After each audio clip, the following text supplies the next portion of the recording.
Mirasee. I think having this kind of conversation and really support environment for course creators and hosts and people that are intrigued with how do I have an impact on more people and make a living having more impact and unlocking new experiences and new, again, results and transformation for people is just really important. Hello, and welcome to Course Lab, the show that teaches creators like you how to make better online courses. I'm Danny Iny, the founder and CEO of Mirasee, and I'm here with my co-host, Abe Crystal, the co-founder of Rizuku. Hey, Danny. In each episode of Course Lab, we usually showcase a course and creator who is doing something unique with their course. But in this special mini-series, we're doing something different. Abe and I are going beyond the design of courses themselves to dive into the platforms that host them. Because building a course platform isn't just about creating some basic functionalities. It's about having a vision for where the industry is headed, and then building the technology to enable that vision. Each of the platform creators in this mini-series has a different perspective on where the industry is headed and what that means for you. Our guest today is the CEO and founder of Mighty Networks, a community-based platform for entrepreneurs and course builders. Welcome, Gina Bianchini. Happy to have you here. Happy to be here. So, Gina, let's start just like the origin story, the background. How did you come to be doing what you're doing? What is it that you're doing? What is Mighty Networks all about? The usual spiel, and then we'll get into the exciting stuff. Sure. So I have worked in this world of online communities going all the way back to 2004, actually. So I picked my lane, and I am both personally and professionally obsessed with how we create social experiences, communities, courses that enable people to achieve results and transformation in their lives that they simply can't get on their own. And so Mighty Networks is a platform that, exists to unlock course creators, and brands in building online empires and being able to do that through courses, through memberships, through events, all in one place under your brand and instantly available on every platform, web, native mobile, iOS, native mobile, Android as well. And so it's how are we helping not just a creator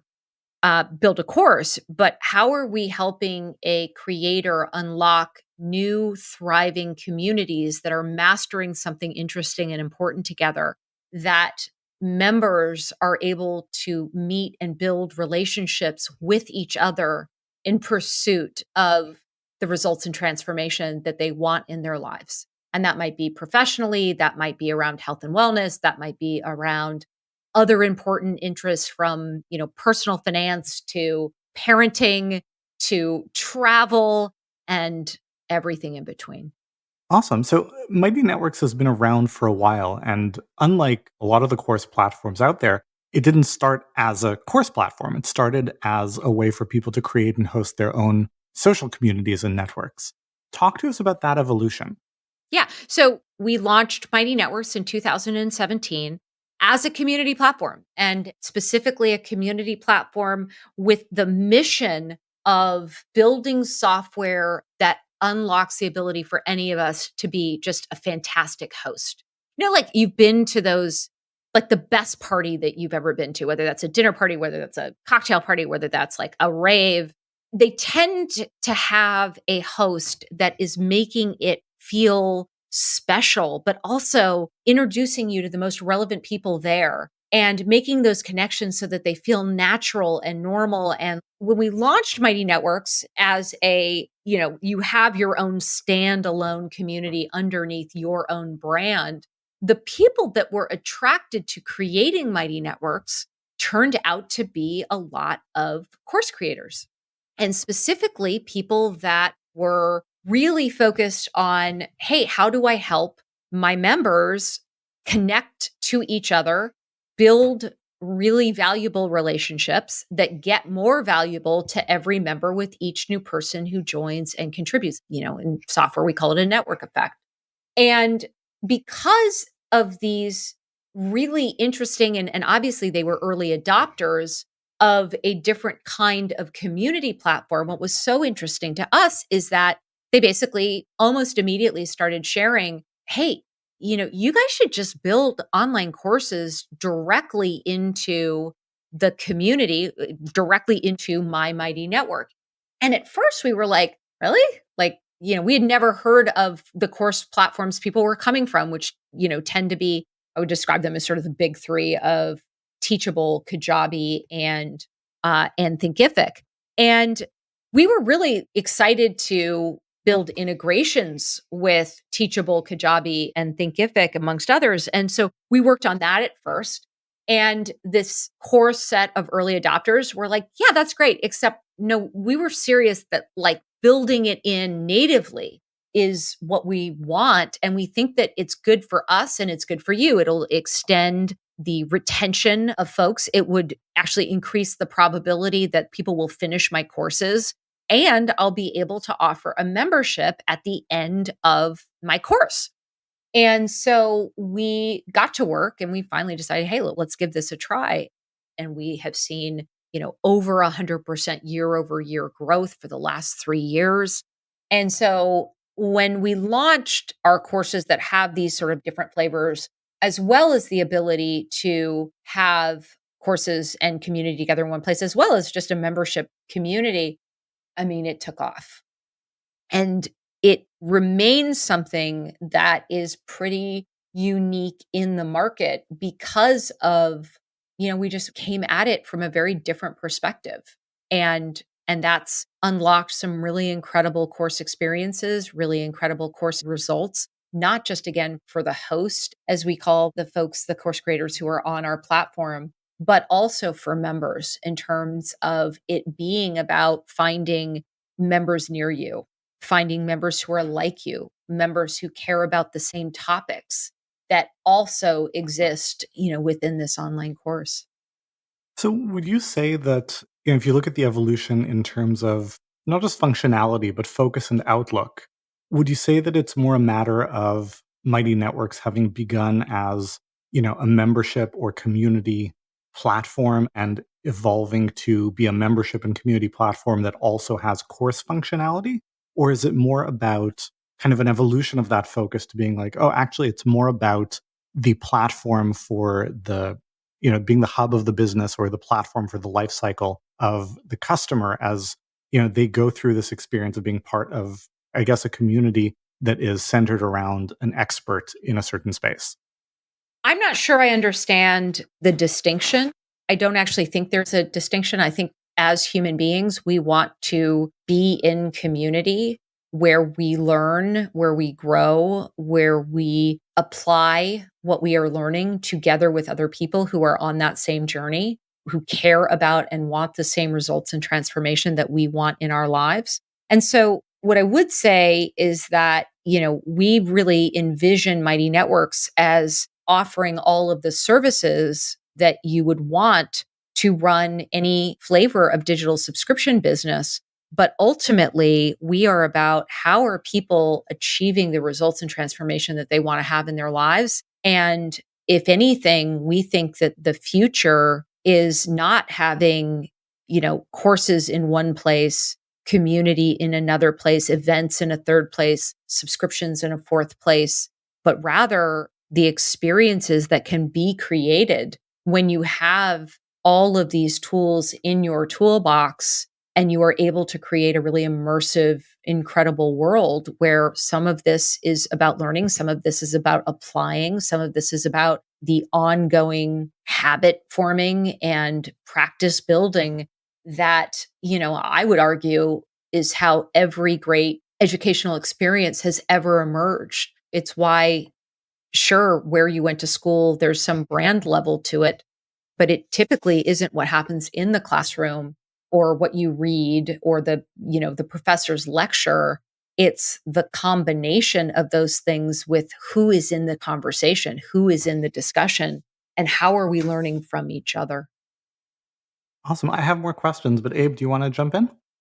Yeah, just I guess building off of what you're saying, something else we've heard you mention in other interviews is about the growth of kind of niche markets and niche communities. So I was wondering if you could explain a bit more about why you see this as being so important and how does that tie into like the trends and communities that you're seeing? So I think overall, what is so exciting about technology and so exciting about the internet is that we get to explore more and more unique combinations of who we are, what we care about. And, I would say what I love is creators increasing creativity as it relates to how they are building experiences that become really unique. So when I think about, niches aren't small, they are different, they are unique. And what they allow us to do is, as individuals, build unique identities around our interests, our passions, our goals, the things that we want to accomplish, in our lives, or just the way we define identity. So one of my favorite examples of this is Martinez Evans, an Instagram influencer and creator with his account on Instagram called 300 Pounds and Running. And for him, it's about being and bringing the community of back of the pack runners together. He created, the Slow AF Run Club. So you immediately know who this is for. People that, aren't marathon runners and aren't, typical marathon runners, I should say. And he's created a space for them to not just find each other, but to train and to explore nutrition and explore training programs that would allow somebody to run their first marathon. And all in a context and a journey of people can be healthy and define their athletic prowess and practices no matter what size, shape they are. And it doesn't have to be a weight loss journey. So when I think about what this means for course creation, it's about unlocking, millions of opportunities for people to not just participate in courses, but participate in and create courses and course communities that go deeper than videos and PDFs. Yeah.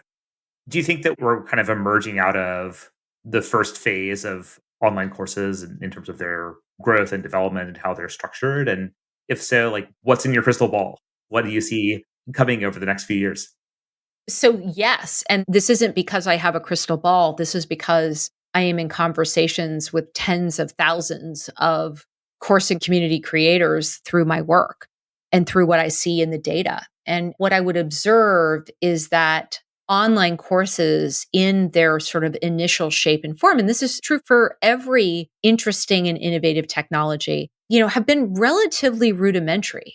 They have, if anything, focused on the sophistication with respect to marketing and conversion.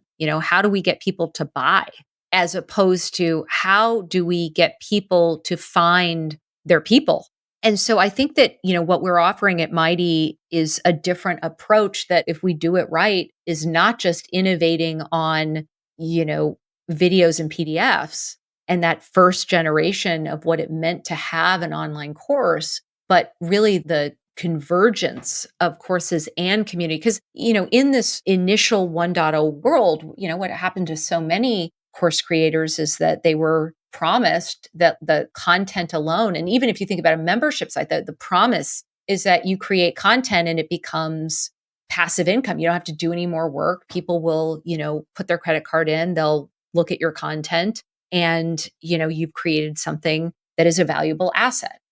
What most course creators found pretty quickly was that you have the challenge of like, are people even going to do they finish the course? We know that course completion rates are pretty abysmal. And then, so what happened? It's like, okay, well, it just sort of seems obvious that I need to have a community related to this course. And by the way, this is true for podcasters and true for newsletter writers and YouTube stars and everybody in between. So you create a Facebook group and then, that one-time passive income of either as a course or as a membership subscription becomes something that is more active, that that is more about the people who you're taking this course with, about their application of the programs or the training programs or the nutritional programs, whatever it might be. That was the promise of the original course. And now you start to see this Frankensteining of like the things that actually go into creating a thriving course, which is the community, which is the ongoing relationship, not just between you and your content and the people that have purchased it, but also, how do you apply it and how do you stick with it and how do you level up? I was actually just on a call with Danielle Leslie, the course creator who's just done some incredible work with Course from Scratch. And what she is pioneering and really looking at in terms of an offer ladder, where it's about fundamentally one-time purchase for a course plus that ongoing membership, is, I think, incredibly innovative. And I think that if I do look ahead, certainly not in a crystal ball, but from what I'm seeing, I think the convergence of community and courses is only going to accelerate. And what is going to happen because of that are some truly knowledge and learning experiences that are going to be unlocked. I'm curious about kind of the evolution of the course creator in this process because, it used to be, and I agree with you completely. I mean, courses by and large were, a bunch of videos in a membership site. People were paying way too much, getting way too little. It wasn't delivering transformation. They weren't completing the material. So, you're preaching to the choir here. But that being said, it was rudimentary in terms of the functionality. It was also, simpler to set up. And so if someone had a coaching or a consulting business and they wanted to add a course as, something they do on the side, they could do it, in a portion of their time. And then gradually they're like, okay, I think we're going to add the community with the Facebook group, as you said. I'm going to add the membership through that other thing. And you're right that you end up with this kind of Frankenstein of technologies that, people have to switch from one platform to the other, which is a huge pain in the ass, and things break and they don't integrate well. So there's a huge value to, everything being integrated if you're looking to have all that functionality. My question is, do you feel like we're moving in a direction of kind of it being an all or nothing where, either you say, all right, so I'm going to create a course and I've got to have the membership side and I've got to have the community and I've Right. got like, Great essentially, this is a Yeah. full-time thing. Yeah. Yeah. And if not, like, I'm Not at all. out. Yeah, not at all. Not at all. So going back to just how Mighty Network is set up, we are set up so that if anything, you can start simply. You can start with a course that is just content, and you can literally shut down all the community features, nearly every single one. And anyone that you can't shut down upfront, we're going to give you the opportunity to do that shortly. And so what is really, I think, important is to, one, have that ability and choose platforms. And again, I'm certainly biased. That's how we have set Mighty Networks up so that it is not all or nothing. And we see a lot of success with brand new course creators, as well as people who are migrating over.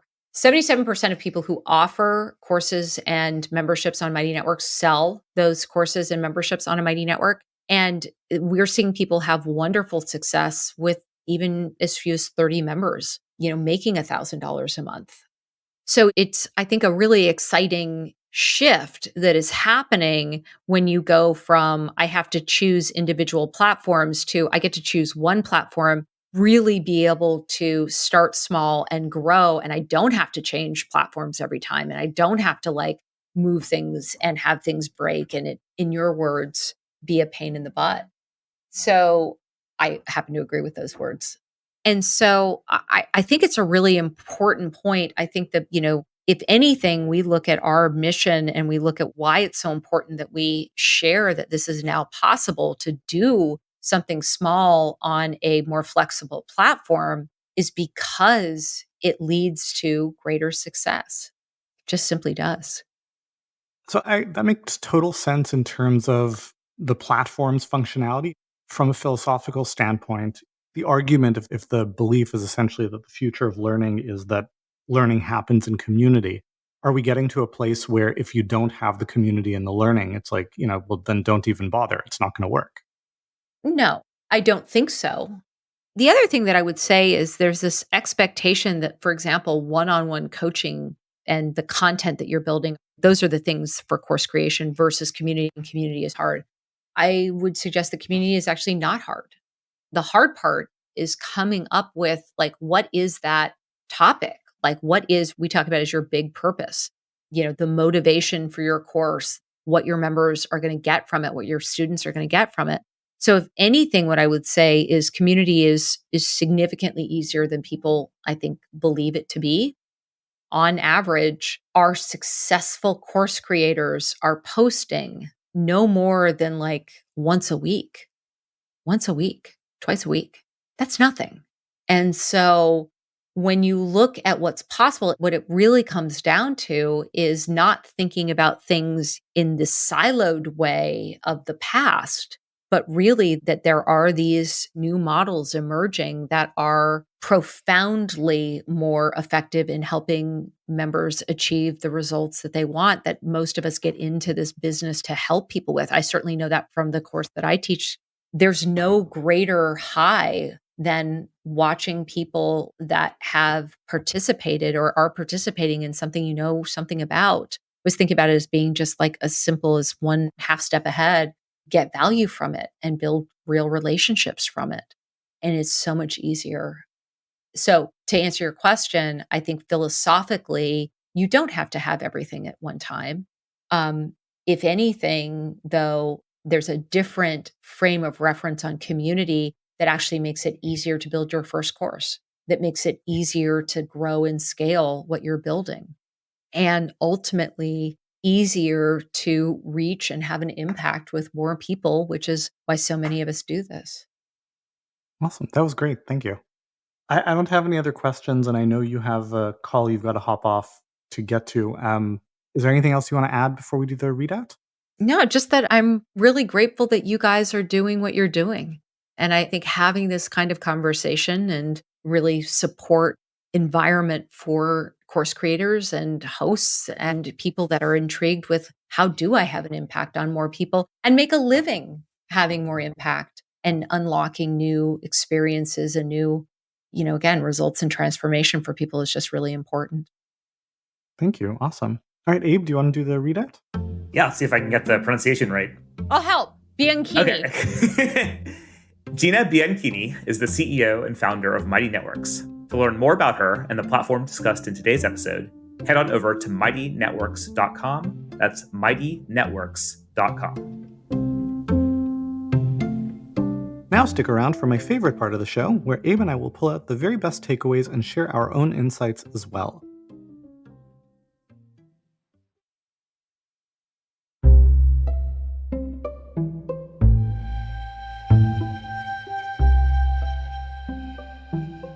So, Abe, what jumped out to you? I mean, in terms of Gina's perspective on where the industry is going and what people need to pay attention to. Well, I mean, the big obvious trend is community, right? And the convergence of courses and online community. And it's not necessarily something new. It's more the way that it's accelerated and become more central, I guess, to the opportunities for course design, as well as for course marketing and creating successful online education businesses. Community seems to have become more central to these models than it was in the past. And what do you think of the perspective of something that struck me was the idea that no, community is actually really easy, which I think might depend on the strengths and skills and proclivities and personality of the host. I could see it being that way for some people, but I don't know, maybe not for other people. What do you think? Well, I don't believe that building online community is easy at all. It certainly hasn't been in my experience, both creating and facilitating communities and also as a participant in many different online communities. I don't think I've ever seen one where real energy was built and sustained over time without a ton of effort by the community creator and someone having a real passion for doing it. So it's absolutely possible. And the tools for doing it are, getting better all the time. But the demands on people's attentions are growing all the time too. It's become easier and easier for more people to create content. And so now there's, a million YouTube videos and a million blogs, a million podcasts for people to choose from. So you have to really have a specific focus to stand out. And I think the same is becoming true with communities, right? There used to be a limited number of communities about baking or knitting or creating a successful webinar or whatever your interest is. And now there's probably many different communities to choose from in any kind of significant niche. So the opportunity is big for sure, but I wouldn't want it to undersell the challenges either. Well, I mean, I think it goes to you've got to play to your strengths. Look, nothing is easy if you're doing something that is, I mean, nothing is easy that you don't know how to do until you learn how to do it, obviously, right? I mean, that's why we are in education to begin with. But also, there are certain things, like I'm never going to be great at playing basketball, right? It's like I could work at it, I could practice at it, I could get a lot better, but, that's not what I'm wired for, right? And so recognizing your strengths and playing to that is important. In terms of like whether you really focus on building community. Well, yeah, I mean, let's go with an example that's closer to home. I'm never going to be the life of a party, right? Gina talked about, the experience you've had being at an electric party, whether it's a dinner party or a house party or a rave or whatever it is, right? And a lot of it comes down to the host. Like, I'm not the host who is going to host that kind of party. I'm just, I have many strengths and I'm not lacking in self esteem, but I'm also self aware enough to know that that's not my sweet spot. Mhm. What was interesting to me, though, that I was actually a little bit resistant to, but as I thought about it more, I was like, yeah, actually, I think she's got a point, is kind of the idea of looking at a business less in terms of being about a particular expertise or even transformation. It's not about like the course or the coaching or any one of those things so much as it is having that host or leader in the center, and then you've got the community around it, you've got the course around it, you've got the membership around it. And my first thought was like, well, no, I know a lot of businesses that don't have all of those components and they do just fine. You don't need all of it. But as I think about it more, there is a progression where you might not start with all of it, but there is a tendency of the better you're doing, the more likely it is to make sense to add those layers. And there is a flywheel effect of the more of that is in place, the better an experience you tend to be able to offer to the audience, the community, and the more transformation. And then, of course, the more money you end up making. So that is an interesting perspective around kind of, taken to their logical conclusion. If you do really well growing a business, you may not start with all of these components, but you're much more likely to end up with a lot more of them, if not all of them. Right, that makes sense. I mean, we all want to move education and online education specifically from just providing information and content and ideas to actually helping people achieve transformations and results. So like that's what Course Lab is all about. But I think it's a little bit of a seductive idea that like you can just sort of sprinkle in some community to existing courses or launch a community and add a kind of standard course format to it, and then your clients, your participants will start getting like better results and achieve greater transformations by virtue of that. I mean, the other thing that kind of came out to me as a theme that I thought was interesting is the importance of technology that is integrated well to do everything you want, right? The danger of ending up with this Frankenstein of like this tool, that tool, the other tool, and like none of them talk to each other very well. And your students have to switch from all these tools, which is really frustrating. I think there is always a certain amount of a trade off in terms of as a tool, as a technology, are you going to be really great at one thing or mediocre at a lot of things? But I think that trade off was much more the case like 5 or 10 years ago. That was a real challenge, right? Like tools would be really good or maybe even not really good, but just good enough at one thing. But then the all-in-one tools were not very good. But I think we're getting to an evolution of the landscape where you can find much better, more robust integrated tools. So I think the through line there is that kind of to think through what you expect the functionality stack to be of what you want to do, and then make sure that the tool you end up using does all of it, if possible. Yeah, makes sense. That's all I got. I thought it was a really interesting interview. Anything you want to add before you do the readout? No, that was great. All right, go ahead. Thank you for listening to Course Lab. I'm Abe Crystal, co-founder and CEO of Riziku, here with Dan Eny, founder and CEO of Mirasee. Course Lab is part of the Mirasee FM podcast network, which also includes Just Between Coaches, Making It, and Once Upon a Business. This episode of Course Lab was produced by Cynthia Lamb. Jeff Goverton assembled the episode. Danny Eny is our executive producer. Post-production by Post Office Sound. Big thanks to Gina Bianchini for coming onto the show today. Remember, you can find out more about her and Mighty Networks over at mightynetworks.com. To make sure you don't miss the really great episodes coming up on Course Lab, follow us on Apple Podcasts, Spotify, or wherever you're listening right now. And if you like the show, the best way to help us keep making it is to leave a starred review or to share it with a friend. Thank you, and we'll see you next time.